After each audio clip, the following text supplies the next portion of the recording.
माझा माझ्या डोळ्यांवर विश्वासच बसत नाहीये तुम्ही. अहो अहो मला चिमटा काढा ना. हे हे खरं आहे ना सगळं? अहो दुर्दैवाने खरं आहे ते. अगं मग दुर्दैवाने कशाला? आई खरं आहे हे सगळं. गोखलेंकडून बनावटी असं कधीच काही येणार नाही. हो मग माझ्या जानूचं सासर आहेच तेवढं चांगलं. कुणाची ग माझी बायती. ए पिंट्या बघ बघ हे असे जपायचे असतात संबंध. शिक जरा जानूकडून काहीतरी आणि जपळ. देवासमोर आधी जरा साखर ठेवून ये आणि आपल्यासाठी चिबूटभर घेऊन ये. नाही तर तूच शिरा करतेस का ग जानू? मस्तपैकी गोडाचा.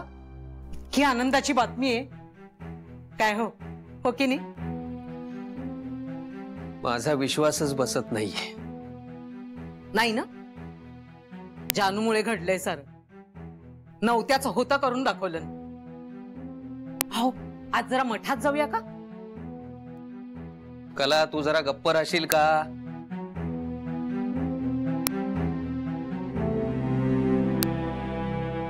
जानू आपल्याला हे स्वीकारता नाही येणार. का?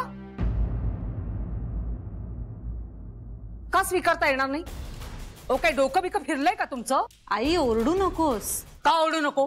ओरडणार. हे बघ ना तोंडाला काय वाटेल ते येईल ते बोलतायत. आणि आता जर ह्या पिशवीला कोणी हात लावला ना तर मी एकतर जीव घेईन नाही तर जीव देईन तरी. अगं पण इतकंच होतं तर पाठवलंच कशाला आई आजींकडे परत? अगं मी कुठे पाठवलं? मी तर अगदी डोळ्यात तेल घालून जपत होते. या अवलक्षणी कार्ट्याने तुझ्या आजी सासूला नेऊन दिलं ते.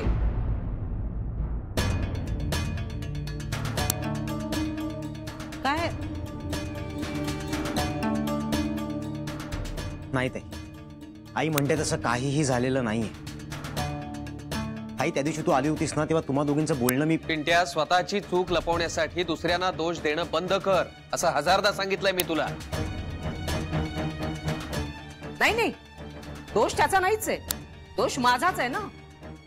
मुलगा हा असा स्वतःच्याच घरात चोरी करणारा आणि नवरा हा असा कोणी काही देतं म्हटलं की यांचं अगदी मस्तक शूळच उठतं. एक मिनिट मला नक्की कळेल का काय प्रकार आहे हा सगळा?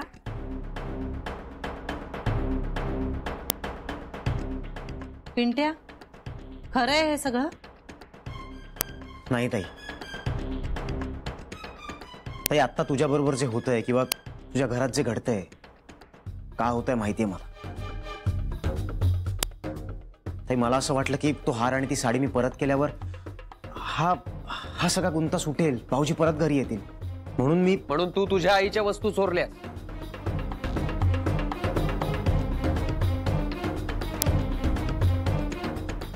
बाबा मला नाही वाटत पिंट्याचं यात काही चुकलंय.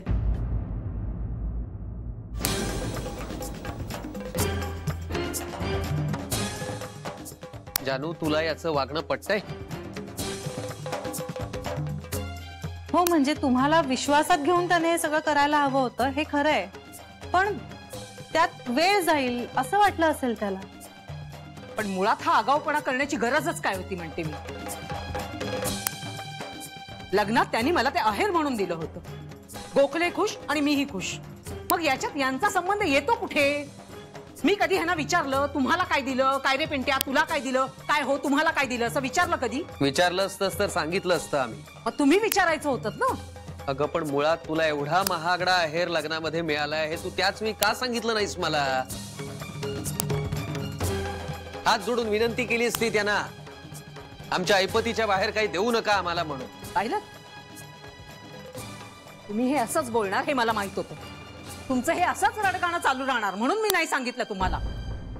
आता त्यांनी जो आहेर केलाय तो त्यांच्या ऐपतीप्रमाणे केलेला आहे, आपल्या ऐपतीप्रमाणे नाही. यात त्यांचं काय चुकलं? आई तुला हे सगळं आहेरात मिळालेलं नाहीये आणि चोरलेलंही नाहीये मी.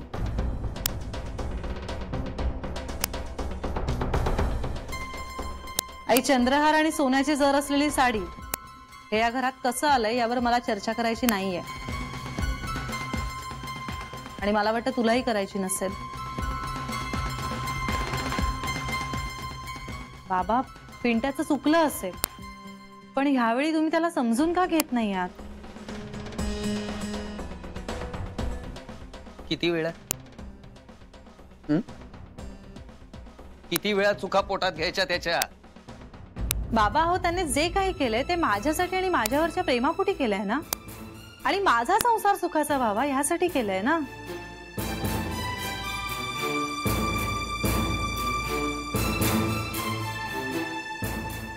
जानू, माझ्या मनामध्ये काय चाललंय ना, हे तू स्वतः एका मुलीची आई झाल्याशिवाय तुला नाही कळणार. आपल्या मुलीच्या सासरी आपली इभ्रत राहावी, आपल्याबद्दल तिच्या सासरी फार आदराने नको पण किमान सभ्यपणे तरी बोललं जावं असं वाटणारी पिढी आहे आमची. हे सगळं तुझ्या सासरी कळलं तर काय वाटेल त्यांना? काय मत होईल त्यांचं पिंट्याबद्दल, तुझ्या माहेराबद्दल?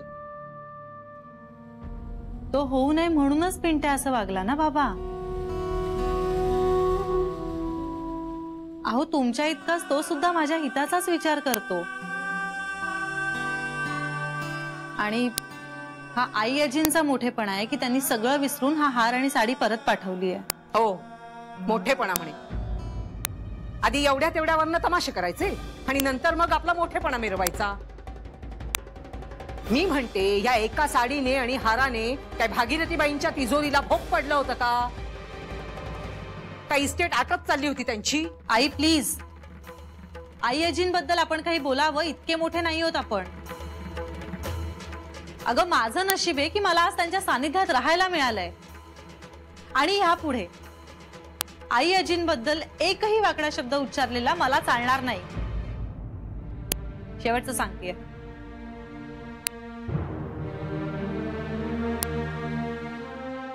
बाबा, पुन्हा सांगते, अहो पिंट्या आता मोठा झालाय, स्वतंत्र विचार करायला शिकलाय. त्याचा विचार तुमच्या विचारांपेक्षा वेगळा असू शकतो. त्याची कृती तुम्हाला पटत नसेल, ती चूकही असेल, पण त्याचा विचार ऐकूनच घेतला नाही असं नाही झालं पाहिजे. तुम्ही एकदा मनापासून त्याचं ऐकून तरी घ्या, बोला त्याच्याशी, मग द्या ना तुमचं मत. ठीक आहे,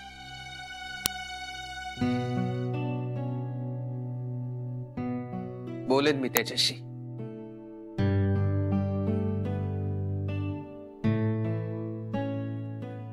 चला, मी निघते आता, खूप उशीर होतोय. ताई, मी येतो सोडायला. अरे नको, बाहेर गाडी आहे, मी जाईन. गाडीपर्यंत येतो. बरं चल.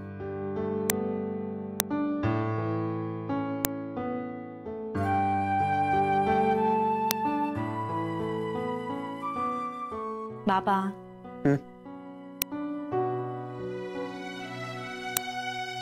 येते मी. हो, ये. येते ग. सावकाश जा.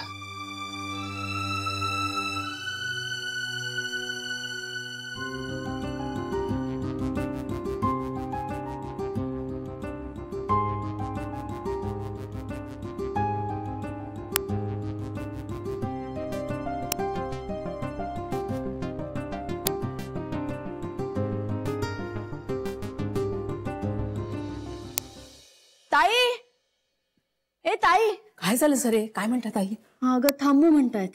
थांबू म्हणतात? अरे देवा, आता अगं बाई, आली बाई. बरं झालं बाई आलीस तू.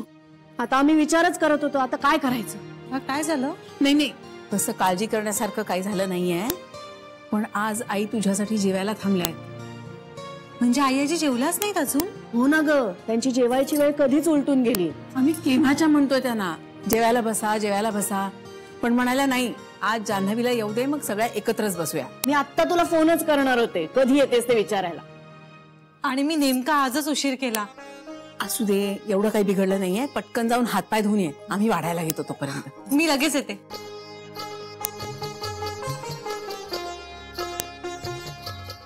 सरे, आई जान्हवीवर हळूहळू माया करायला लागल्या नाही? हो ना ग, आणि कर्तव्य म्हणून नाही, मनापासून करतायत त्या. जान्हवी आईंच्या मनात स्थान मिळवते हे नक्की. आईनी जान्हवीला स्वीकारलं. हो ना ग, काही महिन्यांपूर्वी अशक्य वाटत होती ना ही गोष्ट. मला तर अजूनही भीती वाटते ग. असं का म्हणतेस ताई? सरे, आपल्या घरात अशक्य वाटणाऱ्या अनेक घटना घडलेल्या आपण पाहिल्यात नाही का? आपल्याकडे सुख येतात ते दुःखाला बरोबर घेऊनच येतं बघ. आनंदाला कायम कसलं तरी ग्रहण लागलेलंच असतं.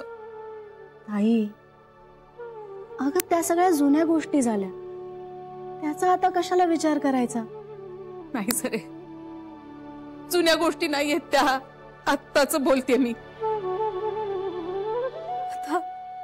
आता जान्हवीला आईने स्वीकारलं याचा आनंद मानायचा,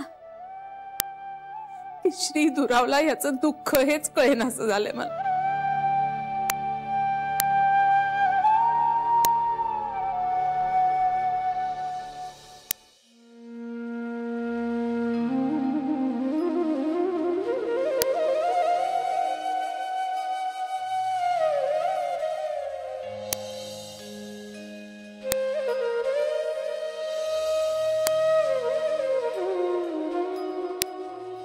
आजी, तुला माहितीये, तू माझी सगळ्यात मोठी स्ट्रेंथ आहेस आणि माझी सगळ्यात जवळची मैत्रीण सुद्धा. तुझी माझ्यापासून दूर पळून जाण्याची इच्छा मी कधी पूर्ण होऊ देणार नाही आजी. मेले तरी तुझ्यापासून पळून जाऊ शकणार नाही. मी पळत होते तुझी परवड पाहायला लागू नये म्हणून. आई, आजी, माझी परवड तू माझ्या आयुष्यात नसण्यानं होणार आहे.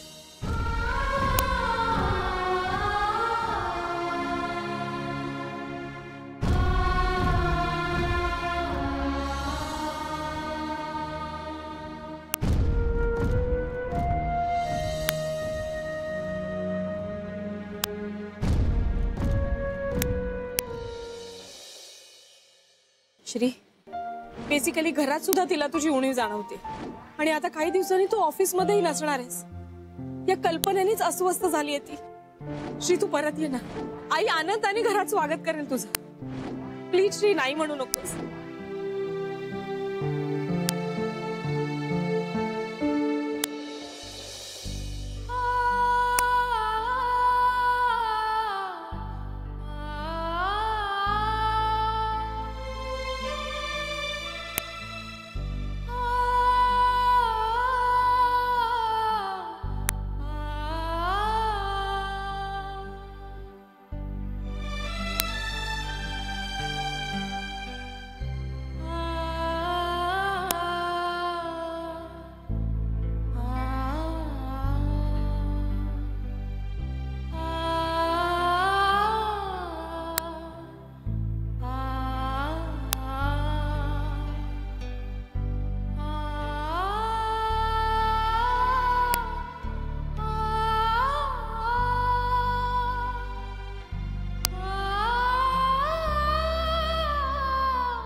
हल्ली सगळ्याचीच भीती वाटते रे. काहीतरी होईल आणि एकदम कुणीतरी चिडेल आणि भांडणं सुरू होतील असं सतत वाटत राहतं. त्यामुळे खूप सांभाळून वागते मी आजकाल. उगाच गरज नसताना स्वतःच्याच वागण्याचं समर्थन करत सुटते. तू येणार आहे परत. मला इतकंच म्हणायचंय श्री, तुला जर अय्याजींची इतकी काळजी आहे ना, तर मग एकदाच ही तेढ मिटवून का टाकत नाहीस? अरे काय करायची ही जागा? जर आपली माणसंच आपल्या बरोबर नसतील तर काय करायचंय या घराचं? ऑफिस मध्ये अय्याजींशी इतका कठोरपणे नको ना वागूस प्लीज. त्यांना त्रास होतोय रे.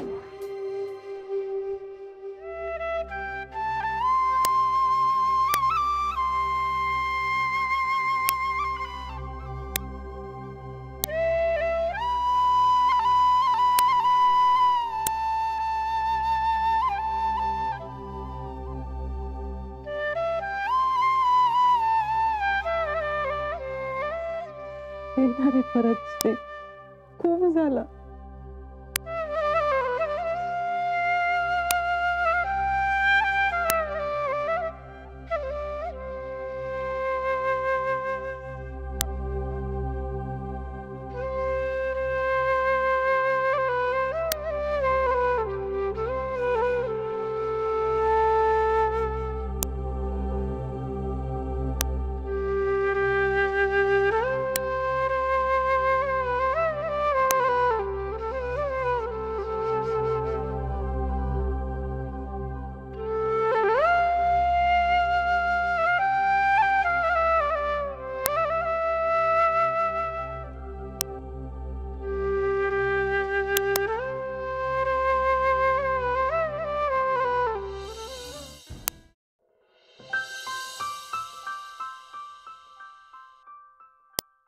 अय्याजी चहा.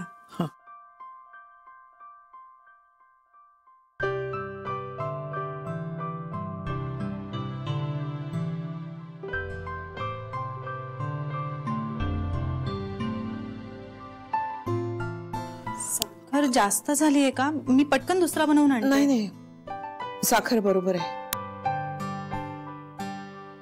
मी फक्त चहा घेऊन नव्हतं बोलवलं तुला. लॅपटॉप बद्दल काही बोलायचं होतं का? सॉरी, काल आपल्याला लॅपटॉप घेऊन बसताच नाही आलं. मीच जरा उशिरा आले. नाही ते ठीक आहे. मी अटॅचमेंट पाठवली आणि सीसी पण केला.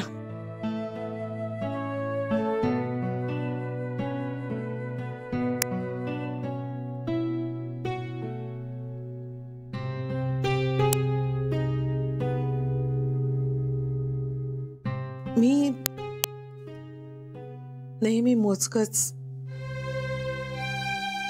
कमी बोलते, मुद्द्याला धरून बोलते.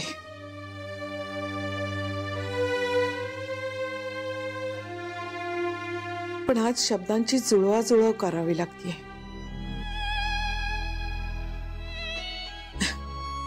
आपण न बोलताच समोरच्याला कळलं आणि तो तसा वागला तर,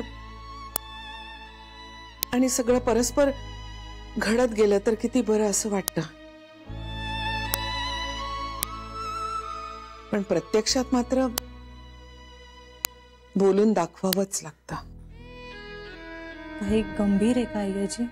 जान्हवी, मी आजवर कुठलाही निर्णय कुणालाही विचारून घेतला नाही. पण मी श्रीशी बोलायची, त्याची मतं जाणून घ्यायची. त्याची मतं वेगळी असायची, सगळीच मला पटायची नाहीत. पण तरी एक वेगळा विचार कळायचा. सगळ्या बाजूनी मला विचार करता यायचा आणि माझ्या निर्णयाला त्याची मदत व्हायची. आज मला त्याच्या मतांची गरज भासतीये, पण तो आधार गेलाय अशी मला भीती वाटते. अय्याजी, तुम्ही माझ्याशी बोला ना. म्हणजे तुम्हाला मत देऊ शकेन की नाही माहित नाही, पण तुमचं ऐकून घेईन मी सगळं. जान्हवी, मी श्रीला बोट धरून चालायला शिकवलं, पण तो लाडावणार नाही, आपल्याकडे असलेल्या गोष्टी गृहीत धरणार नाही याची मात्र खबरदारी घेतली. आज तो यशस्वी झालाय, पण त्याचे पाय जमिनीवर आहेत. आयुष्यभर त्यांनी माझं बोट धरून चालावं असा माझा आग्रह कधीही नव्हता. मी त्याला जबाबदारी घेऊ दिली, निर्णय घेण्याचं पूर्ण स्वातंत्र्य दिलं. आणि एक दिवस असा आला की त्याचे विचार स्वतंत्र असूनही त्याचं वागणं बेजबाबदार नाहीये हे माहीत असूनही मी त्याच्या कृतीनं हादरले. की त्याचे विचार स्वतंत्र असूनही त्याचं वागणं बेजबाबदार नाहीये हे माहीत असूनही मी त्याच्या कृतीनं हादरले. आपल्याला विश्वासात घेतलं नाही, उलट आपल्यापासून काही गोष्टी लपवल्या याचं दुःख झालं. अनेक मोठमोठ्या निर्णयांमध्ये आपण ज्याचं मत घेतलं त्याला आपल्याशी खोटं बोलावंसं वाटलं याचा धक्का बसला. पण तरीही घर सोडून जाणे एवढं मोठं काही झालं नव्हतं. नाही अय्याजी, तुम्ही श्रीला घर सोडायला नाही सांगितलं, पण भाग तर पाडलं ना. एकावर एक असे धक्के बसत गेले की हे सगळं कुठल्या दिशेला चाललंय तेच कळलं नाही. आणि कळलं तेव्हा तोंडून शब्द निघून गेले होते, मन दुखावली होती. मला तर काही सुधरेनासच झालंय. नाही आजी, तुमचं काहीही चुकलं नाहीये. तुमचंही नाही आणि श्रीचंही नाही. यात जर कुणाची चूक झाली असेल तर ती फक्त माझी आहे. मी तो चंद्रहार हरवण्याचा गलथानपणा केला नसता तर यातलं काहीच घडलं नसतं. श्रीला फक्त आपल्या सगळ्यांना एकत्र बांधून पुढे जायचं होतं. माझ्या लग्नानंतर माझ्याबद्दल कुणाचंही मत वाईट असू नये इतकीच त्याची इच्छा होती. आणि सगळ्यात महत्वाचं म्हणजे तुम्हाला मी आवडेन अशी माझी इमेज व्हावी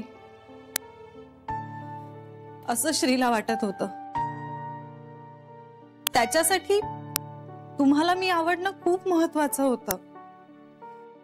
आई खरंच तुम्हाला दुखवायचा हेतू नव्हता त्याचा. मी श्रीला समजून घेण्यात कमी पडले का ग?